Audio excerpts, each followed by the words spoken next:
मिताली, यार बहुत हो गया, अब तो जिद छोड़ दो, फिर से अपनी नौकरी ज्वाइन कर लो ना। अब तो हमारी बेटी पीहू भी साल भर की हो गई है। मैं अकेला घर का लोन, गाड़ी का लोन सब कैसे मैनेज करूंगा? तुम जॉब फिर से शुरू कर दोगी तो आसानी होगी। रोहित ने अपनी पत्नी मिताली को समझाते हुए कहा, नहीं, मैं अपनी बच्ची को आया के भरोसे छोड़कर नौकरी पर नहीं जा सकती। कम से कम 2-3 साल तो मैं अपना पूरा समय बेटी को ही देना चाहती हूँ। मैंने तो तुमसे पहले ही कहा था, बड़ी गाड़ी, बड़ा फ्लैट खरीदने की हड़बड़ी मत करो। थोड़ी सेविंग कर ले, फिर बैंक लोन के सहारे सब धीरे धीरे आ जाएगा। पर तुम नहीं माने। तुम्हें अपने दोस्तों की देखा देखी जो करनी थी। मिताली गुस्से से बोली। मिताली और रोहित अपने परिवार से दूर पुणे में रहते थे।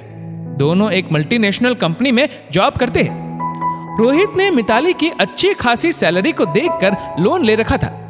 मिताली ने जब रोहित को अपनी मां बनने की खबर सुनाई तो रोहित बजाय खुश होने के चिंता में डूब गया। रोहित के कहने पर मिताली ने गर्भावस्था के आखिरी समय तक अपनी नौकरी जारी रखी। बेटी के जन्म के बाद मिताली ने नौकरी से इस्तीफा दे दिया, क्योंकि वह बच्ची को आया के भरोसे छोड़कर नहीं जाना चाहती थी और परिवार से कोई भी मदद के लिए नहीं आ पा रहा था। प्लीज मिताली, मैं मझधार में फंस चुका हूँ। लोन की ईएमआई भरने के लिए फिर से नौकरी ज्वाइन कर लो। हम पीहू की देखभाल के लिए एक फुल टाइम आया का इंतजाम कर लेंगे, रोहित बोला। दोनों पति पत्नी की बातें उनके घर काम करने वाली शांताबाई ने सुन ली। मैडम जी, पीहू बिटिया की देखभाल के लिए आया की जरूरत है क्या? शांताबाई मिताली से बोली। क्या कोई है तुम्हारी नजर में? मिताली ने पूछा। हाँ, मेरे पड़ोस में रहने वाली रेवती को काम की जरूरत है। उसका आदमी बीमार है, बिस्तर में पड़ा है। उसी के ऊपर ही सास, पति, 2 छोटे छोटे बच्चों की जिम्मेदारी आन पड़ी है, शांताबाई बोली। ठीक है, उसे कल ले आना, बात कर लेते हैं, मिताली बोली। दूसरे दिन सुबह शांताबाई रेवती को लेकर आ गई। रेवती को देखकर मिताली को ऐसा लगा जैसे उसने पहली बार काम मांगने घर की दहलीज पार की हो।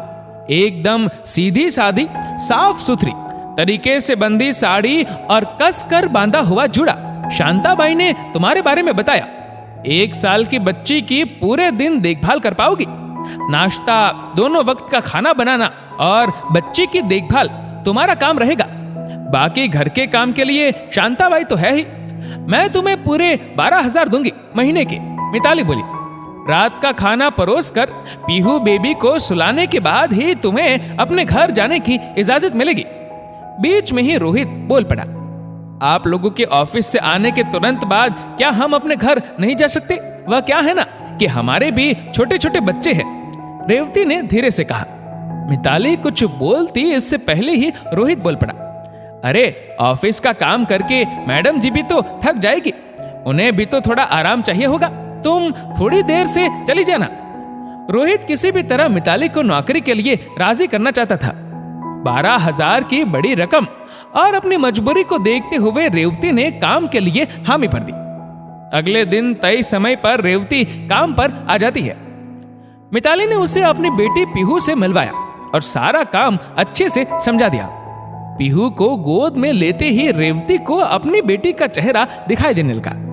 इस बीच मिताली ने अपने ऑफिस जाकर पुनः अपनी नौकरी की बात की। उसके पिछले अनुभव और काबिलियत को देखते हुए उसे तुरंत नौकरी मिल गई। रेवती का दिन तो रसोई के काम और बच्ची की देखभाल में बीत जाता, लेकिन शाम होते होते उसे अपने परिवार की याद सताने लगती। वह जल्द से जल्द अपने परिवार के पास जाना चाहती। सुबह 7 बजे से आई रेवती रात 9-10 बजे अपना काम खत्म कर घर जा पाती। मिताली ने नौकरी पर जाना शुरू कर दिया। बच्ची को आया के भरोसे छोड़कर जाने पर उसका मन भारी हो चला था। मिताली की गैर मौजूदगी में रेवती ने घर और बच्ची सब अच्छी तरह संभाल लिया। ठीक शाम 6 बजे मिताली घर आती है।